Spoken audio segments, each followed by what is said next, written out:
Hello everyone, welcome back to my YouTube channel. So இந்த வீடியோவில் நம்ம எதை பற்றி பார்க்க போகிறோம் அப்படின்னா டவுன் சிண்ட்ரோம். டவுன் சிண்ட்ரோம் அப்படின்னாலே இது ஒரு ஜெனட்டிக் கண்டிஷன்.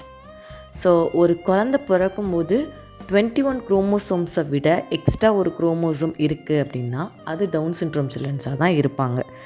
ஸோ இந்த டவுன் சிண்ட்ரோம் சில்ட்ரன்ஸ் ஃபிசிக்கலாக ரொம்பவே டிஃப்ரெண்ட்டாக இருப்பாங்க. அவங்களோட இன்டலெக்சுவல் டிலே அப்படின்றது மைல்டு டு மாட்ரேட் அளவுக்கு இருக்கும்.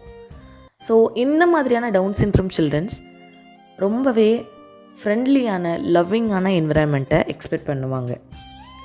டவுன் சிண்ட்ரோம் சில்ட்ரன்ஸ்க்கு ஹெல்த் இஷ்யூஸ்ன்னு பார்த்திங்கன்னா நிறையவே இருக்கும். அதில் மெயினாக நம்ம பார்க்குறது ஹார்ட் டிசீஸ் நிறைய டவுன் சிண்ட்ரோம் சில்ட்ரன்ஸ்க்கு இருக்கும். அதனால தான் டவுன் சிண்ட்ரோம் சில்ட்ரன்ஸ் சின்ன வயசுலேயே ஹார்ட் சர்ஜரி பண்ணியிருப்பாங்க. அவங்களுக்கு விஷன் இல்லைனா ஹியரிங்கில் ப்ராப்ளம் இருக்கும். இவங்களுக்கு ஏதாவது ட்ரீட்மெண்ட் இருக்கா அப்படின்னு கேட்டிங்கன்னா கண்டிப்பாக இருக்குது. இவங்களுக்கு ஃபிசிக்கல் எக்ஸசைஸ் நம்ம கொடுக்கலாம்.